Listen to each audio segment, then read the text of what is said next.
na mwana nde naye kokita balandinga kuna ke bato bazoluka na ndako yango wana na kiti na ye nazwi vraiment merci beaucoup vraiment merci mpona oyo bosali nazana en tout cas nazana mosungi te bino moko bomo nayebisa bino ke nyonso ekoma kaka nga moko soki madame abundi te moyen nazwa traitement eza te donc tokoma kovivre bongo heureusement ye aza makasi mpona kosala bajardin soki bongo te sino eza pasi donc makambo na kokoloba yango wana eske parce que ezalaki lokola miracle parce que depuis babanda mosala yango namoni geste ndenge wana te en tout cas napesaki baremesi yango mpona nga moko na nga nakoma maladif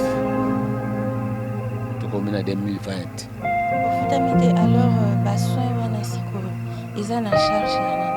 Il fallait la charge toujours il y a EPSP parce que nous enseignons. Alors maintenant, batikana bango ku supporter mais heureusement ba masungi lokola ezalaka pe naso compter ku ba traitement na ba centre de santé ya privé. Alors maintenant banda ba kata salaire na mois de décembre 2018 en union c'est 2019 la fotamité les deux voilà vraiment ça fait très mal, ça fait vraiment mal en tout cas beaucoup plus de soutien de naba maman boy naba commune ya boy de soutien vraiment Clarisse Batande Boss Lady makambo soutenir yango ma copine Talakaka merci beaucoup.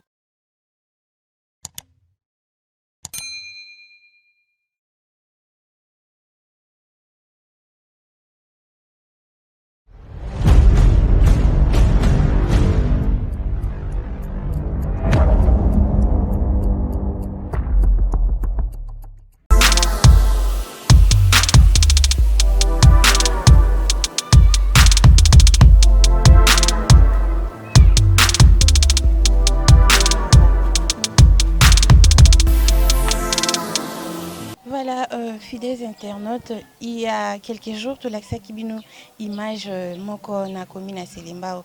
Alors maman moko a simbi samaki madame Elena Luzolo Gracia.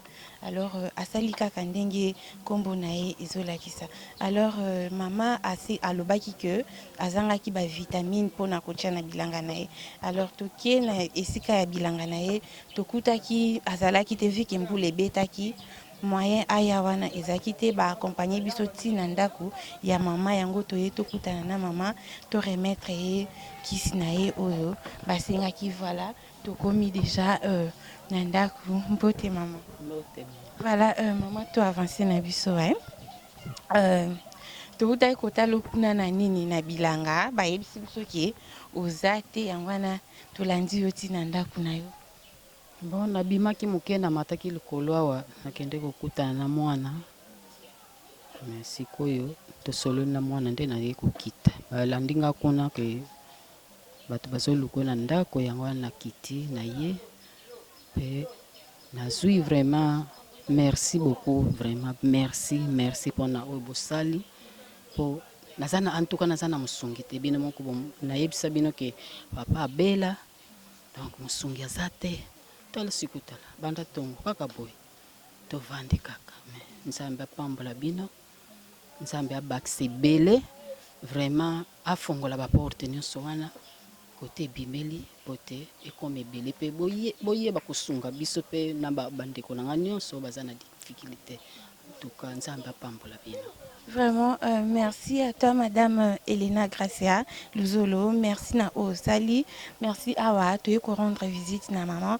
Kaka ndenge ezalaki vraiment SOST, mais aussi mbisa moté maintenant et simbisa mi pour que tozongi la maman na Osaki. En tout cas, vraiment, merci beaucoup. Merci na Osali. Merci vraiment na geste Osali. Merci nzambe azongi sila et belé pombala si malisusu.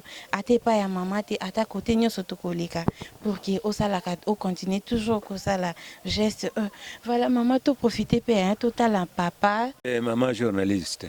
Voilà, papa, il y a quelques jours, Tozaki, maman, Kunesika na ya musala, alors, lelo, je pense que vous allez circuit te à comment na biso awa. J'espère que maman a ebisaki oke tokutanaki.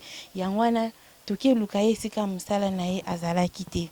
Alors, nde toleki awa, a posaki problème na ye. Maman moko, madame Elena, aza jeune dame, madame Elena Luzolo, asimbisamaki yango alobaki nono toleka tota yango wana toprofite mpe toyeba ndeni santé eza kosaméliorer papa.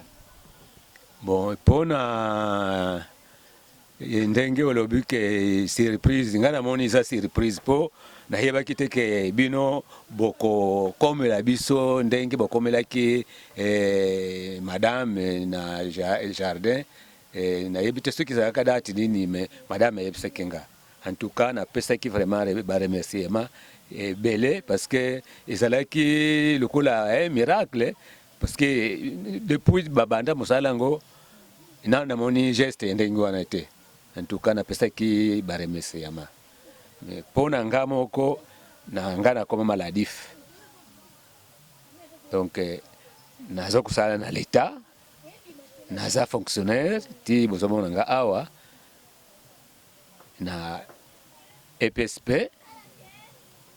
nasali banda 2007 ti na 2017 donc nakokolobake nasali 10 années à peu près 11 ans depuis nazwamaka malade na 2016 tozolandela batraitement na MSP mais batraitement mpenza malonga ezalaka nango te soki olandi kaka kuna mosika te odaye na yo lokola je mais heureusement bamasungi lokola ezalaka mpe naso konte kozwa batraitement na bacentre de santé ya privé. Alors maintenant banda bakata salaire na mois de décembre 2018 année nyonso 2019 nafutami ti ledo tokomi na 2020 ofutami te. Alors basoin wana sikoyo eza na charge ya nani?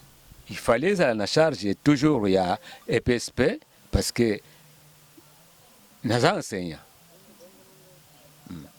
Alors maintenant batika na bango kusupporter nyonso ekoma kaka nga moko soki madame abundi te moyen nazwa traitement eza te donc tokoma kuvivre bongo. Heureusement ye aza makasi mpona kosala bajardin soki bongo te sinon eza pasi donc makambo na kokoloba yango wana eske bino na entreprise na bino soki bakoko yeba ndenge nini ya kutuna peut-être préfet na biso po madame alemba na bana basali batu rebele kaka ba promesse donc naza hyper tendu ti ozomona nga awa. Voilà, boyoki bino moko ndenge papa alobi ezaki vraiment il fallait qu'il vraiment tokoma na famille oyo. Il fallait qu'il vraiment tokoma grâce à madame Elena Luzolo. Merci à toi madame, merci à vous tous de nous avoir suivis. Au revoir.